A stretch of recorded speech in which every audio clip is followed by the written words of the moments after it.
안녕하세요. 2025년 소그룹 꿈과 제3과 꿈과 비전의 장애물에 대해서 함께 나누어 보도록 하겠습니다. 오늘 함께 나누실 하나님의 말씀은 시편 20편 1절에서 9절까지 말씀입니다. 영상을 잠시 멈추시고 성경을 펴셔서 하나님 말씀을 천천히 읽어보시기를 바랍니다. 말씀을 다 읽어보셨으면 오늘의 내용을 읽어보도록 하겠습니다. 시편 20편 4절에 내 마음의 소원대로 허락하시고 내 모든 계획을 이루어 주시기를 원하노라고 선포합니다. 하나님께서는 우리 인생의 멋진 축복의 강물을 흘려보내시기를 원하십니다. 그런데 그 출발이 어디에서부터입니까? 그것은 우리의 꿈과 비전으로부터입니다. 하나님의 풍요로운 축복을 경험하며 살아가는 사람들은 꿈이 있는 사람들, 비전이 있는 사람들입니다.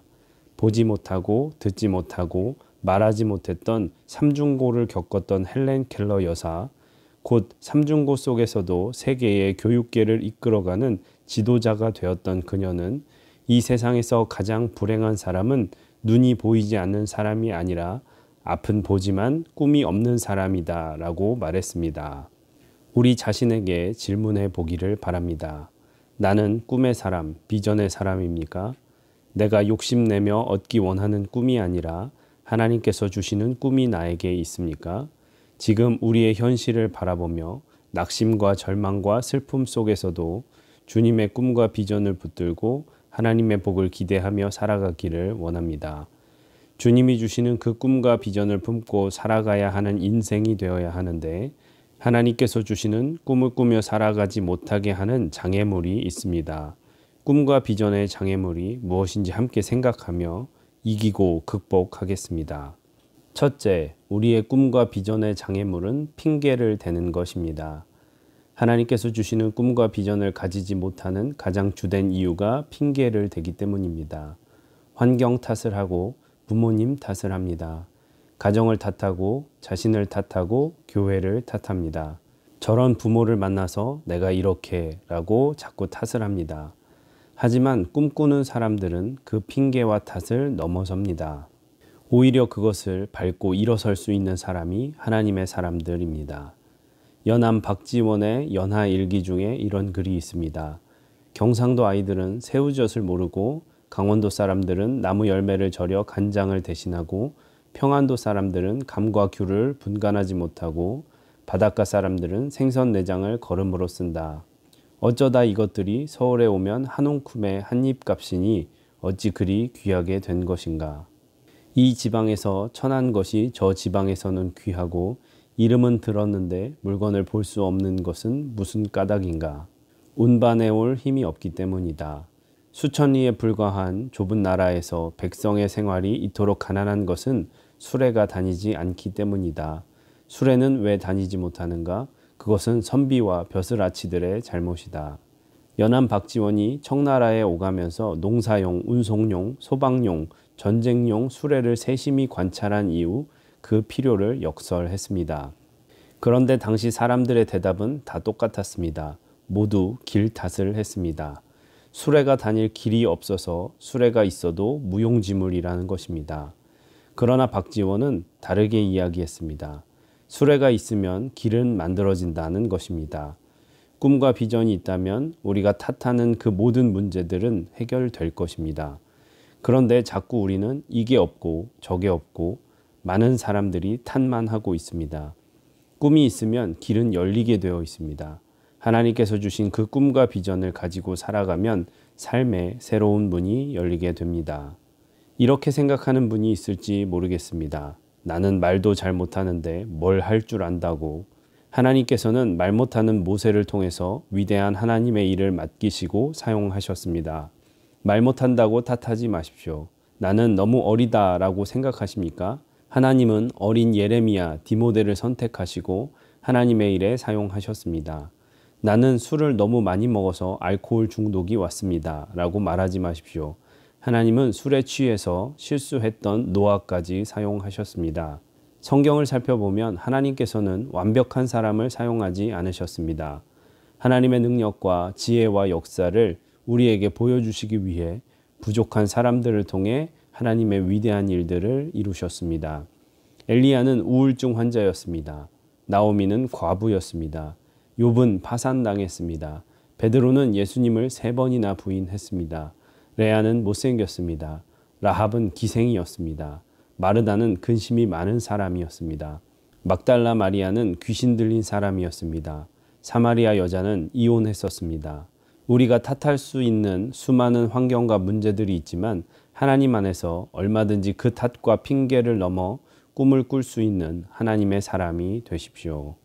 둘째, 꿈과 비전의 장애물은 매너리즘에 빠진 것입니다. 꿈꾸지 못하는 두 번째 이유는 타성에 젖어 있기 때문입니다. 그냥 살아가는 대로 다람쥐 쳇바퀴 돌듯이 살아갔기 때문입니다. 일본이 쓰나미로 인해 많은 고통을 당했습니다. 그런데 굉장히 이상한 뉴스가 있었습니다. 구호 물자는 있는데 전달이 안 돼 먹지 못하고 동사해서 죽었다는 것이었습니다. 이유를 읽어보니 헬기를 이용해서 긴급 투하를 해야 하는데 일본에서 가장 유명한 매뉴얼에 헬기를 이용한 구호품 투하 방법이 없었다는 것입니다. 결국 구호 물자는 잔뜩 쌓여 있는데 헬기를 사용하지 못해 전달하지 못한 것입니다. 매뉴얼이라는 것은 우리 삶 속에 매우 중요합니다. 하지만 그 매뉴얼만 고집하다가는 매너리즘에 빠지게 될 수 있습니다. 우리 일상도 마찬가지입니다. 우리 삶을 위해 먹고 마시는 것은 매우 중요합니다. 그러나 그 매뉴얼화된 인생에만 빠져 있다 보면 우리는 인생의 매너리즘에서 허우적거리면서 우리의 삶을 제대로 세워가지 못하게 될 것입니다. 주님께서 마지막 때의 모습을 마태복음 24장 37절에서 39절에 이렇게 말씀하셨습니다. 노아의 때와 같이 인자의 임함도 그러하리라. 홍수전에 노아가 방주에 들어가던 날까지 사람들이 먹고 마시고 장가들고 시집가고 있으면서 홍수가 나서 그들을 다 멸하기까지 깨닫지 못하였으니 인자의 임함도 이와 같으리라. 이렇게 질문할 수 있습니다. 먹고 마시고 시집가고 장가가는 것이 잘못된 것입니까? 아닙니다. 하나님은 그렇게 살도록 창조하셨습니다. 문제는 우리가 그저 일상적인 것에만 빠져 있는 것입니다. 더 중요한 것을 보지 못하는 것입니다. 하나님의 꿈과 비전을 보지 못하는 것입니다. 우리는 일상이라는 함정에 그냥 빠져 있습니다. 일상도 중요합니다. 먹어야 하고 마셔야 합니다. 시집 가고 장가 가는 것들도 우리가 다 해야 하지만 그 일상에 우리 삶이 함몰돼선 안 됩니다. 내가 살아왔던 그대로 자동적으로만 움직이고 습관적으로만 삶을 살면 안 됩니다.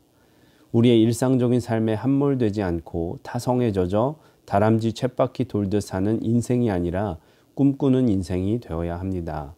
타성과 삶의 매너리즘을 딛고 일어서서 주님 안에서 꿈을 꿀 수 있는 하나님의 사람이 되어야 합니다. 셋째, 꿈과 비전의 장애물은 두려워하는 것입니다. 꿈꾸지 못하는 또 다른 이유는 두려움 때문입니다. 이거 하다가 실패하면 어떡하지? 분명히 나한테 돈키호테라고 할 거야. 사람들이 수군거릴 거야. 쇼펜하우어는 이렇게 이야기했습니다. 모든 진리는 3단계를 거친다. 첫 번째는 조롱을 받고 얼마 후에 반대에 부딪히고 세 번째는 결국 자명한 것으로 받아들여진다.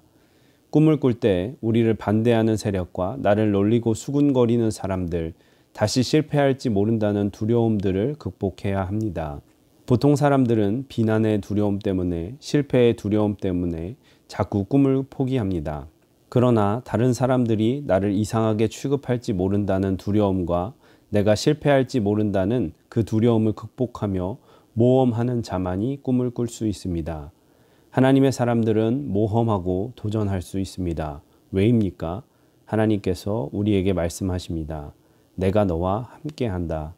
이것은 성경 전체에서 우리에게 매장마다 선포하여 주시는 진리의 말씀입니다.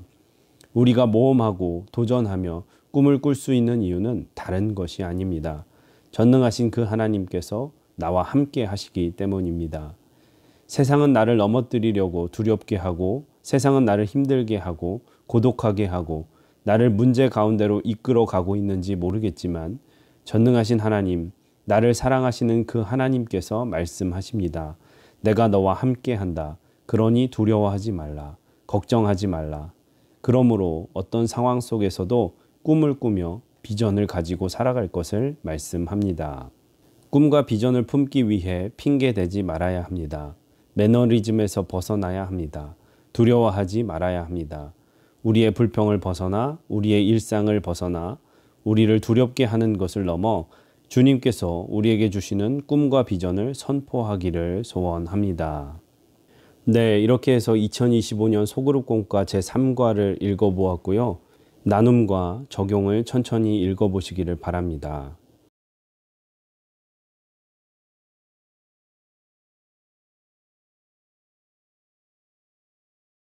나눔과 적용을 다 읽어보셨으면 하나님께서 주신 마음을 붙잡고 기도하시고 또 교회 여러 중보 기도를 하신 후에 마치시면 되겠습니다.